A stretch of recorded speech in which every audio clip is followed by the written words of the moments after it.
ఈరోజు ఇక్కడ విజయవాడకి పోలవరం ప్రాజెక్టుకు సంబంధించిన ముంపుకు గురైన కుటుంబాలు మాతో పాటు ఇక్కడ నిలబడడం జరిగింది. ఇంతసేపు వాళ్ళ గోడు వినిపించడం జరిగింది. ఈ కుటుంబాలు అన్ని గిరిజన కుటుంబాలు, అంటే సమాజంలో అట్టడుగున ఉన్న వర్గం వీళ్ళది. అంటే అగ్రకులాలు, బీసీలు, ఎస్సీలు, ఆఖరిన ఉండే వర్గమే ఈ గిరిజనులు, ఈ ఎస్టీలు. అలాంటిది సమాజంలో వీళ్ళు పైకి రాలేని పరిస్థితి. అదేది జరగకపోగా ఇక్కడ విచిత్రం ఏమిటి అంటే పోలవరం ప్రాజెక్టు కోసం భూములు ఇచ్చిన వాళ్ళు గిరిజనులు. వీళ్ళే కాదు, 1,06,000 కుటుంబాలు పోలవరం ప్రాజెక్టు కోసం భూములు ఇచ్చిన కుటుంబాలు. అంటే వాళ్ళు త్యాగం చేస్తే పోలవరం ప్రాజెక్టు సాధ్యం అవుతుంది. వీళ్ళే కాదు, వీళ్ళ తండ్రులు, తాతలు సంపాదించింది వీళ్ళకు మిగిల్చి వెళ్తే వీళ్ళు ఆ భూమిని దేశం కోసం, రాష్ట్రం కోసం త్యాగం చేస్తే పోలవరం ప్రాజెక్టు సాధ్యం అవుతుంది. అలాంటి కుటుంబాలు ఈ కుటుంబాలు. ఇలాంటివి 1,06,000 కుటుంబాలు ఉన్నాయి. ఈ రోజు వరకు వీళ్ళకు న్యాయం జరగలేదు. ప్రాజెక్టు పూర్తి కాలేదు, అది వేరే విషయం. కానీ వీళ్ళైతే ఎన్నో సంవత్సరాల క్రితమే, దాదాపు 17 సంవత్సరాల క్రితం భూములు ఇచ్చిన వాళ్ళు ఈ రోజు వరకు కూడా వీళ్లకు న్యాయం జరగలేదు. రీహాబ్ కింద, R&R ప్యాకేజీల కింద చాలా మందికి న్యాయం జరగలేదు. గత 3/4 గంటగా వీళ్ళలో చాలా మంది వాళ్ళ సమస్యలు చెప్పడం జరిగింది. అవి బ్రీఫ్ గా నేను మీ ముందు పెట్టే ప్రయత్నం చేస్తా.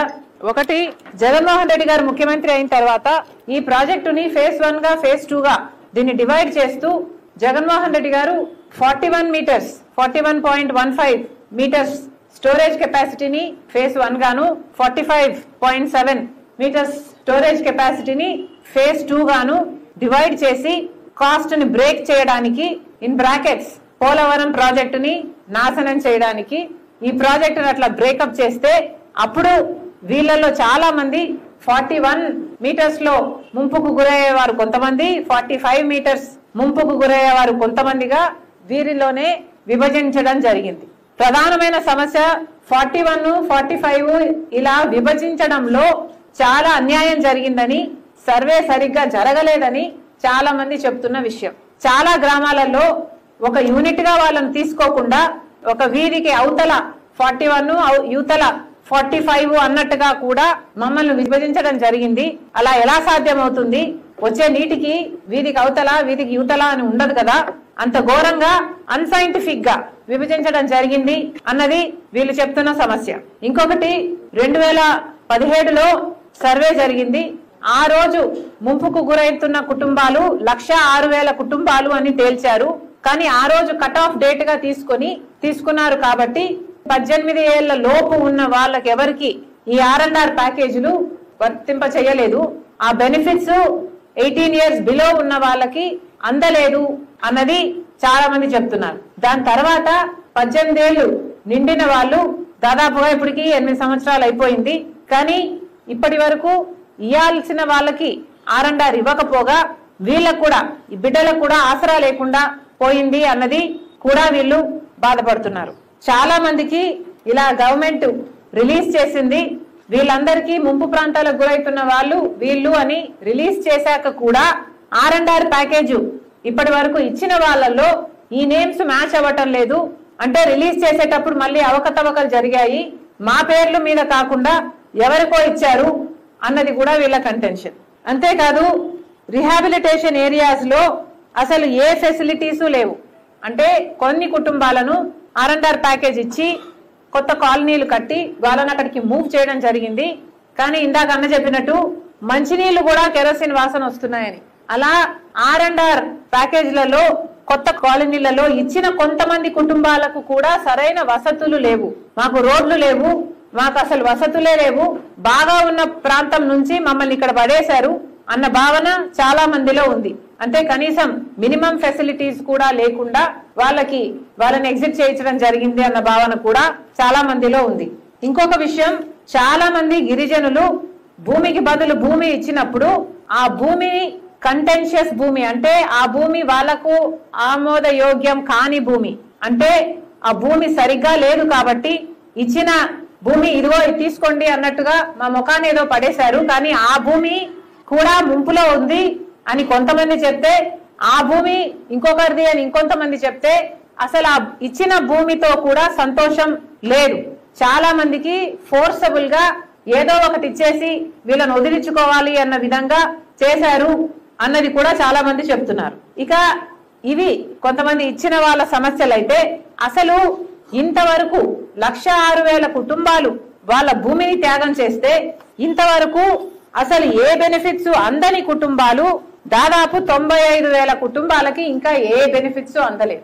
అంటే 1,06,000 కుటుంబాలు వాళ్ళ భూమిని ఇస్తే దాదాపు 11,000 కుటుంబాలకు మాత్రమే ఏదో ఒక చిన్న రకమైన పరిష్కారం చూపారు. ఇలాంటి వాళ్ళంతా మాకు ఇచ్చిన కాలనీలో బాగలేదన్నా, భూమి బాగలేదైనా ఇవన్నీ కూడా సాటిస్ఫాక్టరీగా చేయలేదు ఆ 11,000 కూడా. కానీ అసలు ఏమీ పట్టించుకోకుండా ఉన్న వాళ్ళు 95,000 కుటుంబాలు, 1,06,000 కుటుంబాలు వాళ్ళ భూమిని త్యాగం చేస్తే 11,000 కుటుంబాలకు అరోకొరో చేశారు. 95,000 కుటుంబాలని అసలు పట్టించుకున్న వాడే లేడు, అసలు ఏమీ చేయలేదు వాళ్ళకి. కానీ వాళ్ళ భూములన్నీ ముంపు ప్రాంతంలో ఉన్నాయి కాబట్టి వాళ్ళకి ఏ బెనిఫిట్స్ కూడా అందవు. ఎందుకంటే వాళ్ళు ఏదైనా బ్యాంకుకి వెళ్ళి లోన్ తీసుకుందామంటే మా ల్యాండ్ పెట్టుకోండి అని అంటే మీది ముంపు ప్రాంతం కదా, మీ భూమి ఎట్లా పోయే భూమి కదా, మేము లోన్లు ఇవ్వము అంటున్నారు. అట్లా బ్యాంకు లోన్లు వాళ్ళకు అందవు, కనీసం సబ్సిడీలు గవర్నమెంట్ ఇచ్చే బెనిఫిట్స్ కూడా వాళ్ళకు అందటం లేదు, క్రాప్ డ్యామేజ్ కూడా అందటం లేదు. ఇది వీళ్ళ పరిస్థితి.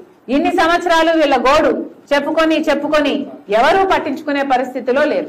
5 సంవత్సరాలు జగన్మోహన్ రెడ్డి గారు ఉన్నారు, అంతకుముందు 5 సంవత్సరాలు చంద్రబాబు గారు ముఖ్యమంత్రిగా ఉన్నారు. వీళ్ళ సమస్యలు తీరలేదు అంటే దానికి కారణం కేవలం అశ్రద్ధ. ఏ నాయకుడు పట్టించుకోలేదు కాబట్టి. ఇది న్యాయమేనా అని అడుగుతోంది కాంగ్రెస్ పార్టీ. ఇక భూములు ఇచ్చిన 1,06,000 కుటుంబాలు పరిస్థితి ఇంత ఘోరంగా ఉంటే అసలు ఇంకా ఈ ప్రాజెక్ట్ ఎలా ఉందో చూడండి. నిజానికి పోలవరం ప్రాజెక్టు రాజశేఖర రెడ్డి గారు తలపెట్టిన ప్రాజెక్టు.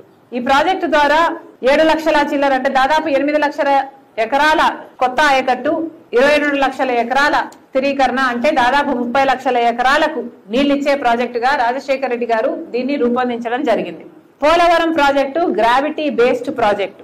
పోలవరం ప్రాజెక్టు రాజశేఖర రెడ్డి గారి ఉద్దేశంలో 194 టీఎంసీలు హోల్డ్ చేయగలిగిన ప్రాజెక్టు. అంటే 45.7 మీటర్స్ లో దీన్ని కడితే గ్రావిటీ ద్వారా 30 లక్షల ఎకరాలకు నీళ్లు ఇవ్వడమే కాకుండా 940 మెగావాట్ల పవర్ ఉత్పత్తి చేయొచ్చు. అంతేకాదు దాదాపు 25 లక్షల మందికి తాగునీరుతో పాటు విశాఖపట్నం ఏరియాలో పరిశ్రమలకు కూడా నీళ్ళిచ్చే విధంగా ఈ ప్రాజెక్టు రూపకల్పన జరిగింది. రాజశేఖర రెడ్డి గారు ఉన్నప్పుడే రైట్ కెనాల్, లెఫ్ట్ కెనాల్ పనులు సుమారుగా అయిపోయాయి. కానీ